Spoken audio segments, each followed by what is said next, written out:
Great Parents podcast. This is Nathan, who is a not great parent, and I'm Molly, who is also a not great parent, and we're proud of it. That's true. I wondered, for the sake of this new little, I don't know if we're going to have this one be a full season or series on confessions. It'd be great if we could have created a set that was very much like a confession. Oh, we should have. Confessional. That would have been fun. And each one of us could each week be the priest. Every week we switch what it is. We could get a caller. Here, guys. Yeah. We could have done a whole thing about it. But regardless, we're not doing that. We could have been creative with that one. Well, like you hinted, yes, we are doing a series that we're calling Confessions of Not Great Parents. Yes. So sounds kind of funny. Yeah. But our podcast is intentionally called the Not Great Parents Podcast. Yes. It didn't just happen to be called that because we aren't good parents. We actually are saying that we don't want to be great parents. We want to be good parents, parents that pursue the goodness that God has to offer us and our family. And so we are not trying to obtain and reach what the world says is great. We are trying to make sure that we're intentional about seeking first the goodness of God and seek his kingdom first. So that is why we call ourselves not great parents, and we say we're proud of it.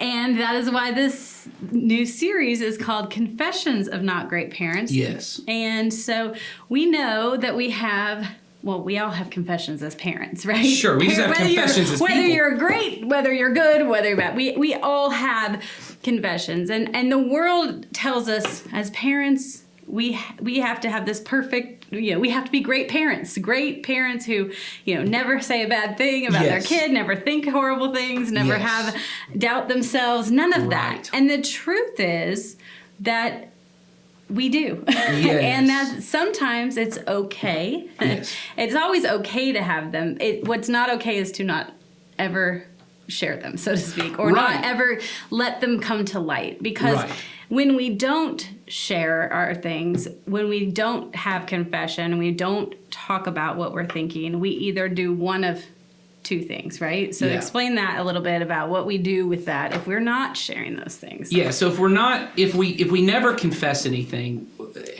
one, it grows, so it just gets easier to do it because the shame around it grows, and then you're kind of doing these not good or great things, these just bad things in secret. But you often get to a place where you start to try to rationalize and defend your bad behavior as actually good. And then you get yourself into this problem where now you're living really completely outside of God's will. Right, because you're either justifying something that's bad, or you've blown up something that actually might not be that bad, but you have made it worse, and you're living in some shame about it. Yes. So we are going to just continue to tick off the list of these confessions that come in and kind of talk through them, and we want to hear from you guys. We want you guys to share confessions you have. I know that sounds kind of funny. Tell us your confessions. But we do, because if you have them, probably others have them as well. Right. And so we've got a link in the show notes. You can put questions or confessions in there. And we'd love to hear from you guys. So please utilize that and share with us, and we'll bring them up on future episodes. So today we have one. Our own self-confession. Yeah. We don't know. And we said in the last episode that, sometimes these confessions there's really two traditions around confessions in Christianity. One is to confess our sins, our moral failures, the ways we've rebelled against God and his will, and we need to correct those. Yep. Right? But then there are other confessions we make, which are the confessions that we believe, right? You confess Christ as King, right? You confess Jesus is Lord. You confess him as your Savior. You confess when you're baptized. You confess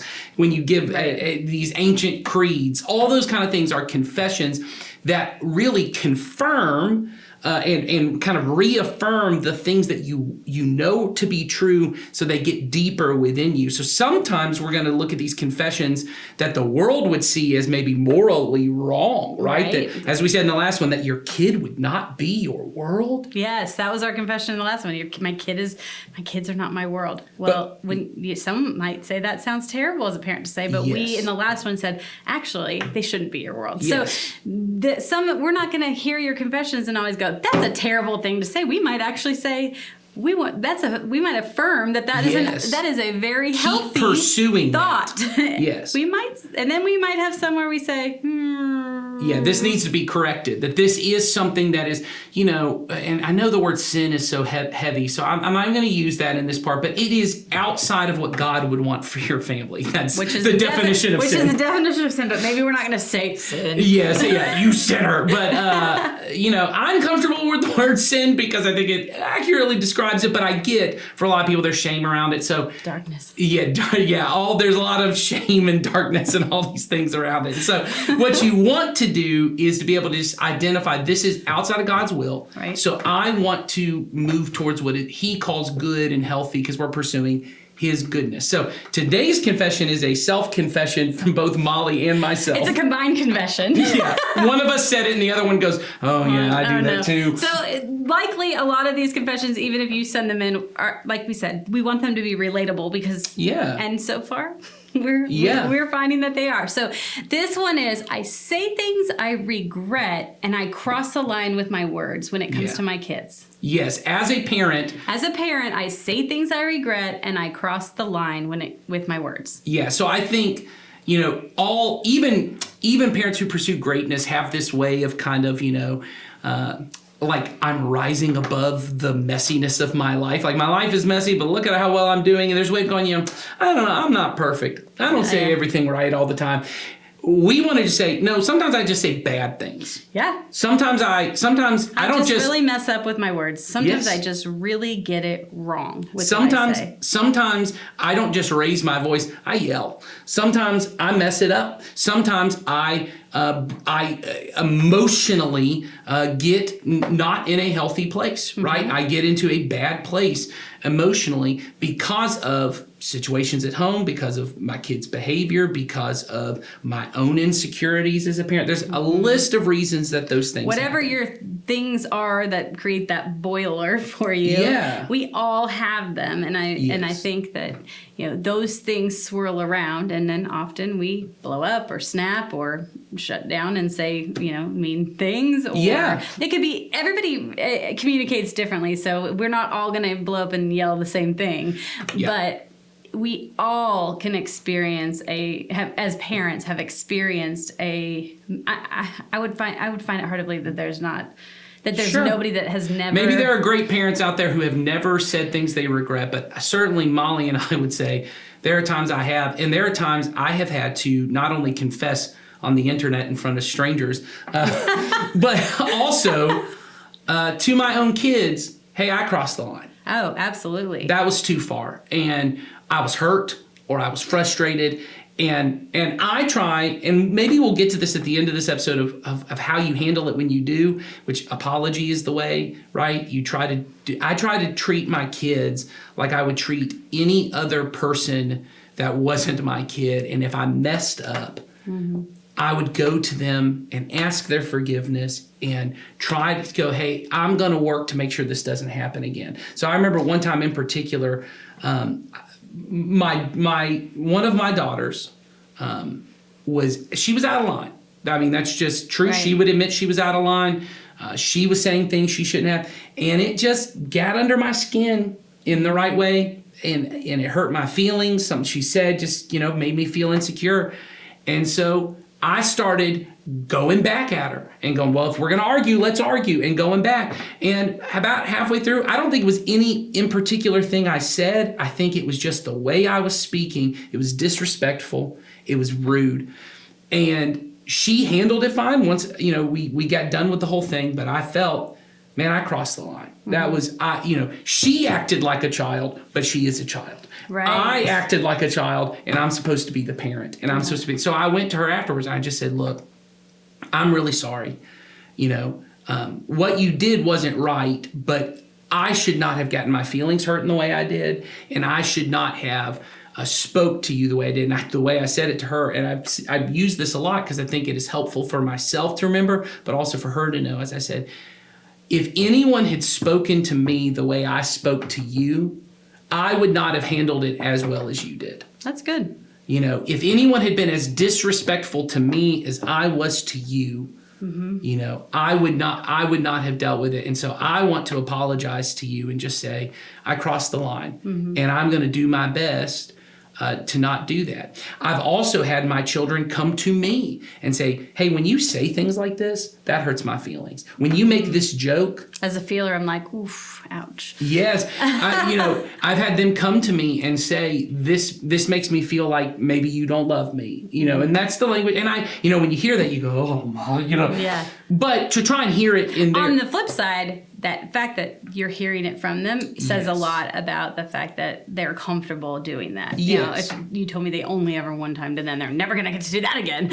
that would be different. But the fact that has that apology and discussion of how those words made you feel from both parties, that is healthy. And I think what I want, which is ultimately when they say those things, to hear it from their point of view. And then I have to just say, you're right. And, and there's a part of me, as dad, because I'm a jokey kind of guy, because often it's ways that we tease and ways that we do this. And I want to be like, you need to toughen up. You need to get over that. Ain't that big of a deal. You're too sensitive. You're taking this too personally.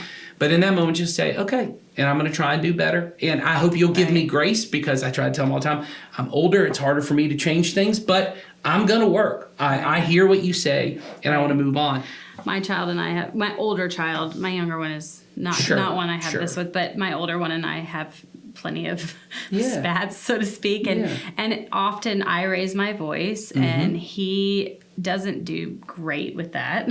He sometimes storms off, or he's a boy. He's much more physical, so he'll slam something, or I've been known to do that too. But he'll go upstairs and stomp upstairs or whatever, and then that only makes me madder. And then I'm yelling up the stairs something, and so anyway, all that to say, I often have to go back and say, all right, what you did was wrong.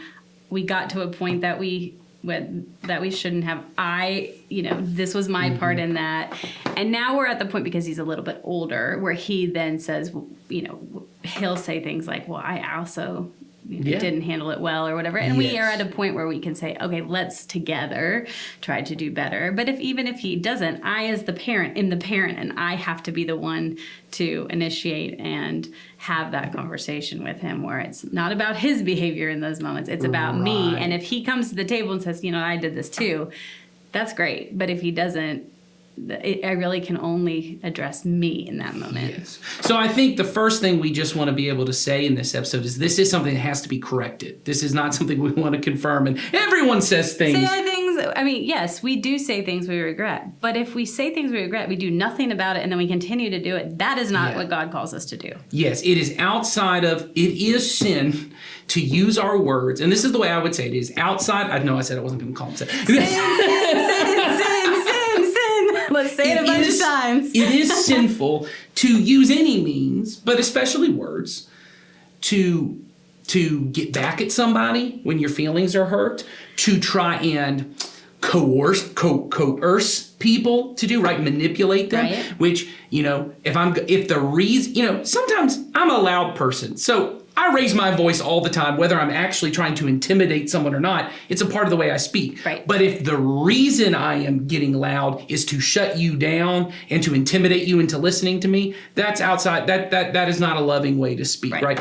Or if I'm using my words to guilt trip or to manipulate, if I'm going to cry and I can't believe you'd ever say that to me, and I can't believe you'd act this way, and if I'm going to give you the silent treatment, which is another way to do it. That is a manipulative way to try and get my way. That is outside of God's, and it is outside of God's will, sinful. And it's not loving, and it is not the way that we are called to parent. We've already confessed, all of us do it in different ways. But where things get bad and where they start to border on becoming pretty unhealthy in a family is when you never confess it, and it grows in secret, or when you as the parent start to call it good. Right, because it's really great. It's not good in our definition of great, right? It is really good is not addressing it. Good is not keeping it bottled up. Good is not trying to change the Good is trying to change the Yes. behavior. I just totally messed that up. So good is trying, opposite of what I said. Don't listen to me. Good is trying to change the behavior. Good is trying to address your it. own Good, behavior. Your own behavior. Good is owning the thoughts that you have and like the Bible says, like, slow down, listen, be slow to speak. Don't just spew off stuff at your kids. That's goodness. God directly in the Bible tells us how to handle our words. Yeah, and I think what greatness tells us is the ends justify the means. And so if I don't like my kids' behavior, anything I have to do to get them to change it, to fix it, especially even if my kids' behavior is wrong and sinful, if they're using their words in the wrong way, well, and once you start the argument, then it's okay if I said it. You said some bad things too. You started it. I'm gonna match you there. Yes, That's not greatness. Kind of works in that, and greatness also sometimes will go to the other end of the extreme and say, if my kid's behavior is wrong because I don't want to speak maybe the way my dad spoke to me or my mom's used her words to manipulate or however that is, I'm just not going to address it at all. You do you, right? Which is also not healthy. We have to find a way to say, I want to use my words to correct. I do need to correct my child. I want to kind of set their sights on Jesus, but ultimately I want to build them up. I want them to feel loved and cherished. And even when I have to use my words to correct, I want them to know this is done in a safe place where there's no shame here and you can be loved.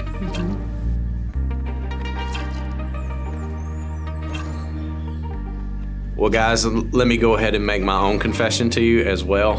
I am a not great parent that often says things I shouldn't say. And for me, as I know this discussion we've been having on this podcast so far, is that I know I always want my words to be life-giving for my kids and not life-taking. And that's my intention all the time.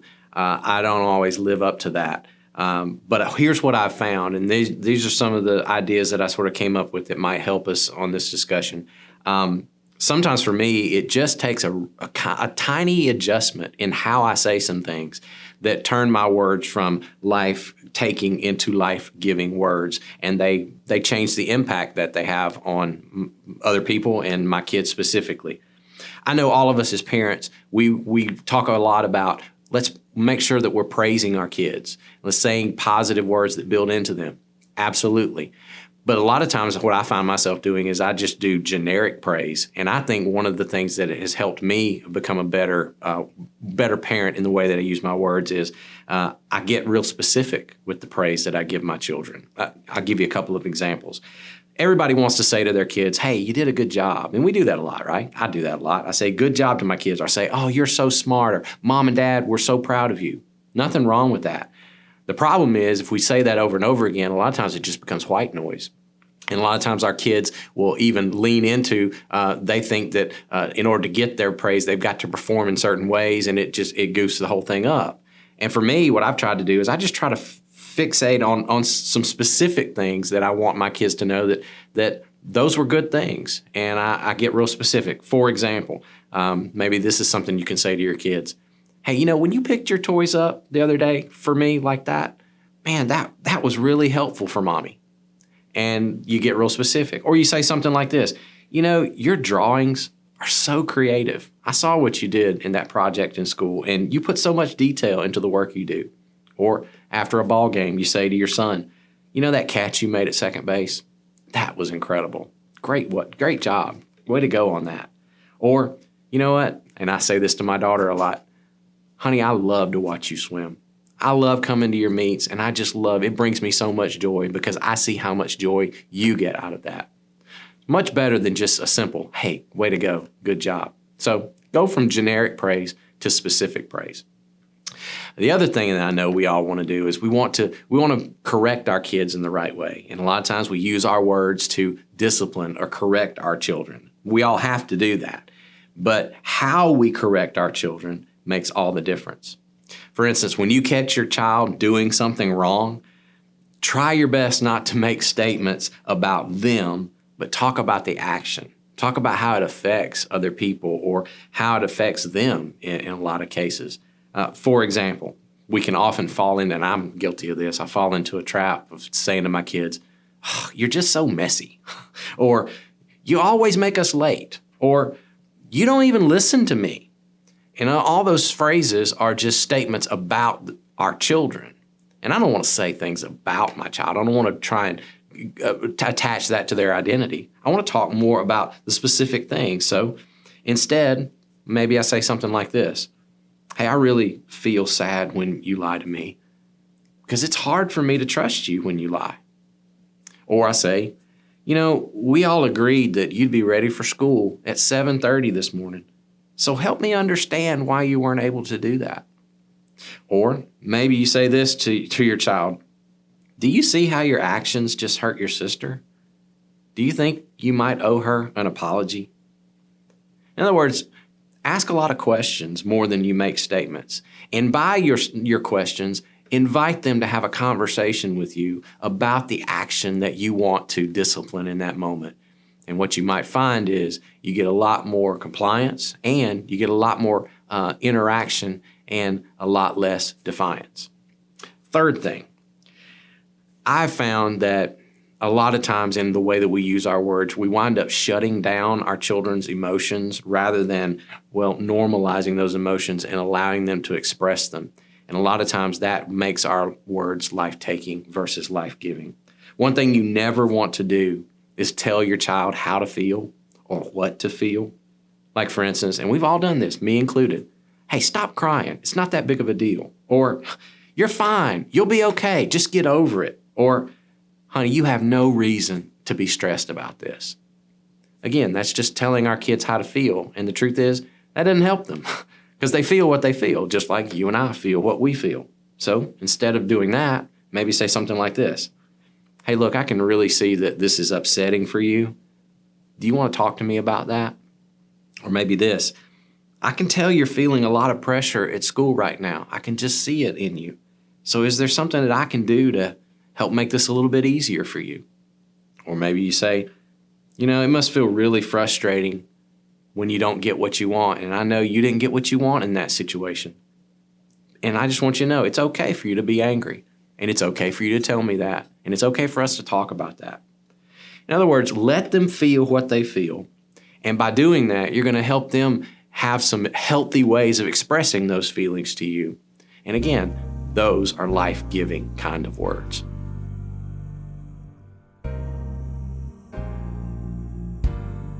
So we do know that the Bible talks a lot about how to use our words. So in James in particular, we know that there are words, which you're going to tell us because I only know about 5 Bible verses verbatim. Well, I was going to say, the Bible. I know it. I would have to paraphrase. I'm like, John 3:16, got it. Yeah. But yes, I do know. James tells us that we should control our tongue. Yeah, so there's several different verses in the book of James. James is the brother of Jesus. And some people think that what James is actually doing in his book is almost doing a commentary on Jesus's most famous sermon, the Sermon on the Mount. And he's kind of walking through them. But he starts at one point, he says, everyone should be quick to listen, slow to speak, and slow to get angry. And then kind of later into that, he starts talking about this idea of, he says, if anyone could tame their tongue, like control the words they said, he said, they would have control over their entire body. Right. And he starts talking about how the tongue is this small thing, but it's like a rudder on a ship, that it's this small thing, but it can move this powerful, large, vehicle, or, kind of the bit in a horse's mouth, something really small. That has total control. Yeah, this powerful animal. And he talks about how our words, he says, in the same, using the same tongue, we praise God and we curse our brother. Ooh. Yes, and that's really harmful. It's very true. And I think even if you take it out of the context of the way that you talk to God, it with the same mouth, and think about how disconcerting that can be to our kids, that in the same mouth, they heard me say, I love you, and I will always care for you, and I'll always be here. And then out of the same mouth, they heard me say, you know what, sometimes you act like a nasty little brat. Out of those... You always do the wrong thing. Yeah, I can't believe this is the way you act all the time. I'm not trying to make you feel guilty. We've already confessed. We've been there too. Wow, yeah. My point is, I think like James's point is, he says, this cannot be so. This can't be so. That our tongues, our words, they should be these springs of living water. They should not be these toxic oil spills that just contaminate everything around them. And so I think the advice that James gives of being quick to listen and slow to speak, on top of already what Jason's kind of told us of how to use our words, I think getting really to a point of we as parents, we have to model being quick to listen and slow to speak. And what I've learned was becoming a parent made me really even quicker. I was already a quick speaker. I was going to say. Yes. Did you have a lot of room for improvement here? No. Because I feel like you were already quick to come. I was quick to speak, but I became even more so because sometimes you're trying to control the situation before it gets out of hand. Right. And just, nope. Nope. It's interesting because what we're talking about doing is often what we want our children to do. So here's the thing. When I come to my child and I say something, how often do I end up saying, don't talk back? Well, often we are just talking back at our kids, right? And they're different, right? They're different, but they're not. Yes. I mean, we are saying to our kids, don't talk back, slow down, think about what you're going to say, and listen to what I have to Count say to first. 10. Yes, because when they're talking back, we're all saying, you're not listening, And so we are essentially need to train ourselves to do exactly the same thing, even if, we just need to slow down and we need to train our own selves to that because in part we're modeling it for them. So if your child talks back to you a lot, you might want to look in the mirror and see, is this something that you do? Because I do. Yeah. Well, and I think it's the same thing, I always say to my kids, which is just the words of my parents coming out of my mouth is. Oh, isn't that fun? Yes. God gave you 2 ears and 1 mouth. Oh, nice. Yes. So you listen twice as much as you speak. And I realized one time when I was talking to them, they're probably looking at me and go, God needs to give you more ears then. Yeah. God needs to give you more ears, Dad, because you speak You need extra. way more than you listen. And so I think one thing that I am trying to do better at these days, and I will say, I've heard my wife say, hey, I'm noticing you're doing better on this, is to really be quick to listen. And the way to do that for someone who's a quick speaker is to ask questions. There you go. You still get some words in. Yeah. Well, it's really hard for me at this point to just not speak. I mean, I'm not saying I want to get to that place, but a way to train myself is try and make the first thing I say in a situation a question, not an accusation, or not a declaration. Right, and not an accusatory question. Why do you always do that? Yes. I think we've talked about it even on Sundays too, like help me understand, or Yes. explain to me how that, or how did that make you feel, or what. Yes. I was really mad at my child last Sunday or 2 Sundays ago because and instead of blowing up on him, which I totally wanted to do when I got in the car, I said, help me understand Good. this particular activity and what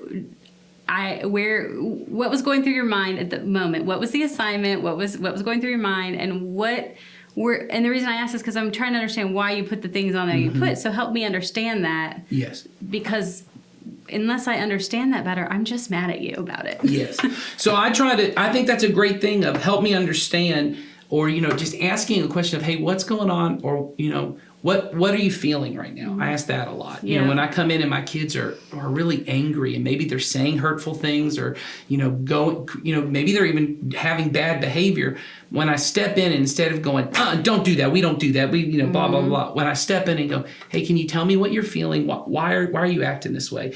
My wife actually modeled this for me, which I thought was really good. She frequently would say, something must be wrong because you are not this disrespectful of a kid, or you are not a kid who does something like this. She's affirming and confirming who this child is. Right. You're a respectful girl, you're a kind person, you don't use words like this. So, and she said one time what happened was one of my kids was losing it at me. They were upset, and in this case I was actually in the right. So they were losing, and my wife stepped in and just said, hey, you must be really upset because you are not the kind of girl who talks to your dad this way. So let's take a break and you tell me what's making you so upset.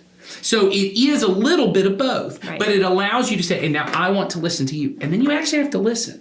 You have to drop your assumptions, which I'm not always good at, because I think I know you better than you know yourself. I know what's going on. And sometimes that's hard. Like Henry, for example, he just had his 11th birthday, and he got it in his head that this would be a great birthday to get a cell phone. Oh, that's good. Well, It's a great birthday to get a cell phone, not a good one. right, exactly. You should say, hey, you need to listen to Not Great Parents Are you podcast. familiar with your not great mom? That's right. Anyway, and he could not hear me say for months, that's not happening. Right. And that's not happening. And that, he just convinced himself that I had some secret plan to Right. surprise him with a cell phone. Right. And I just never did. And I kept saying to him, Henry, stop talking about a cell phone because I'm not interested. But the day before his birthday, he was at my mom's, and she dropped him off at our house, and he was in a terrible mood. And he said to me, I said to him, what's going on? Because I could already tell there was going to be something. And I said, what's going on? And he said, Peg, which is my mom, that's what he calls her. Peg said, I'm not getting a cell phone. And I thought, so she had to tell you that. But, You listened when she said it. yeah, I know. But I said, she's right. And I said, and I've been telling you that. Yes. And I could see that he was boiling up. And I remember when we talked about it in one of the podcasts a while back, or maybe it was parenting ministry, we talked about letting boys sometimes just be upset. And That's do what right. they Just wanna let do. him be angry. So I said to him, I know you're upset right now. Is there anything you want to say other than trying to convince me that you need a cell phone? Right. Is there anything you just want to talk about? Talk about your feeling around it? It's not going to change I don't need a sales pitch because it's not going to change what we're doing here. And he said, I'm just really mad about it. And I said, okay, and you can be mad. You can Yes. be upset. It's not going to change my decision. And you can go up in your room and be mad about it, or you can stay down here. And then when you're in a place where you're ready to re-engage with us at dinner or whatever, that's fine. But if you want me to be around, I will. If you don't want me to be around, I won't. But you have my permission to be mad. And it was very healthy for us because it didn't turn into some explosion between the two of us. And That's so, a really good thing. Yeah. And I think it allows them to know everyone wants to be heard. There are these things. All of us want to know that we're loved, but we also want to just know that we're heard. Yep. And sometimes I don't even want people to change their behavior. I just want them to know how it affects me, or how, and that I'm not even trying to change another. I just want to be heard. And so your kids, they will hear being heard like being accepted. Right. Even if you have to correct some of the things that their understanding of something, or even some of their behavior, if you allow them to know they're heard, the ability for them to want to speak to you more, it just grows. And so quick to listen is huge. Slow to speak is the next one. Everything from count to 10, think about what you say. Breathe in, breathe or out. even taking a break. And sometimes we have to do this if our kid is losing it and they cross a line. Sometimes we have to say, hey, that was too far. You need to go to your room because I'm getting upset and I don't want to say something I'm going to regret. So we need to take a break, and then we can come back together. And sometimes that just changes the tone, and it models for them.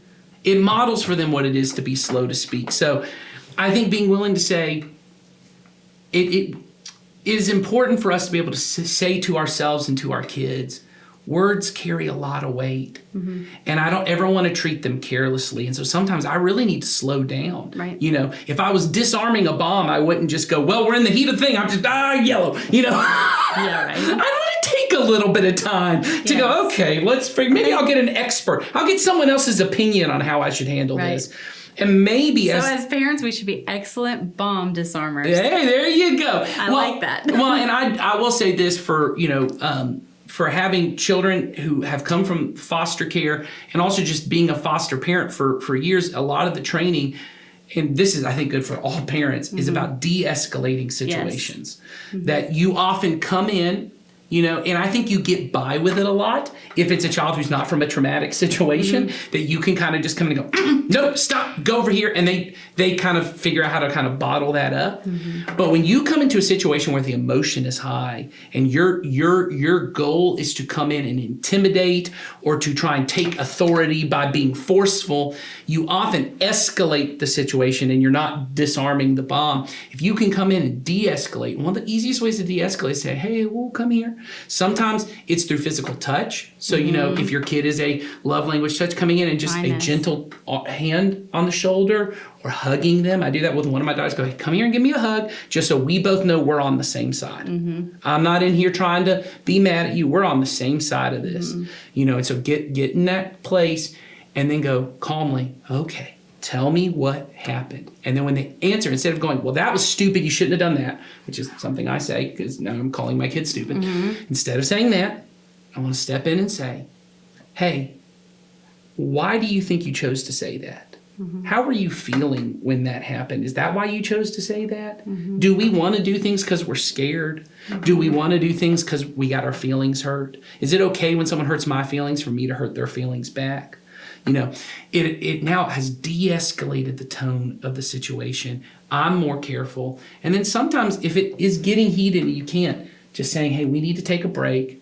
Yeah. We need to come back. This is good advice in your marriage too. I'm just saying my wife and I've had to do this more than once of we need to take a break. Yeah. This is not healthy. I frequently have to say to other people, I'm going to stop talking. And I think sometimes it comes across like I'm withdrawing from this conversation because I'm not getting my way. That's not what I mean. No, you said it to me one time. I think we were in a meeting and you're like, I'm going to stop talking because I don't think I'm communicating this well. Yeah. And at first I was like, is he mad? And then I was like, no, he actually is saying, I'm going to stop talking because I'm not only am I not communicating, I can't hear what's going on. So if I just slow this down, maybe we both will come to a different place. I know my personality is to be very competitive. And when I have an idea that I want to push through is to try and argue my point of view, even if I'm wrong. And I will feel accomplished that I got what I wanted. And often I realize and that's a good example. I remember that meeting. When I'm in a meeting with Molly, who I care about, and so my John's there, my brother's there, and I care about him, and there's other people in the meeting, and we all care about the church. We're all trying to make a good work decision here. And when I am I'm getting frustrated and angry that no one's listening to the great idea I have.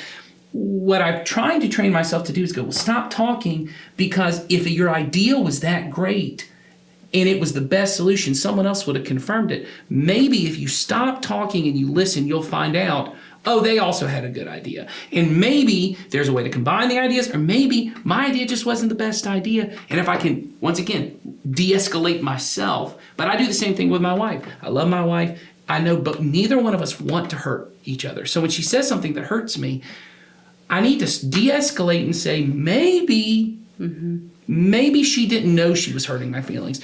Or maybe something hurt her before she came in and she's just not, she's not in her healthiest space and she said something that hurt me. Sometimes maybe we just are not communicating well and we just need to de-escalate this. And sometimes they're 7 years old.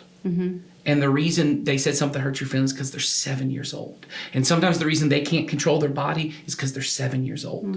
And for you to come in and de-escalate the situation, say, hey, I'm here for you. I am on your side.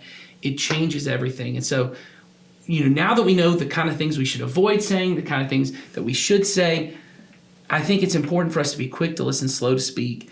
And then when we do mess it up, you have to apologize. And these are no holds barred apologies. What I mean is they are not two-way streets.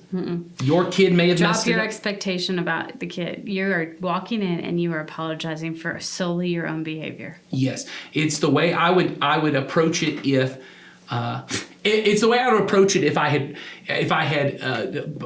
in that meeting we're talking and I punched one of my coworkers in the face. It happens all the time. Yes.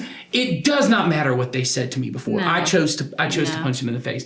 And in a situation with my kid, it doesn't matter what they said to me. When I chose to say something hurtful or wrong to them, it doesn't matter what they said to me because I'm the adult. Right. My words carry a heavier weight to them. Yes, we could do a whole episode on the one word alone called triggered.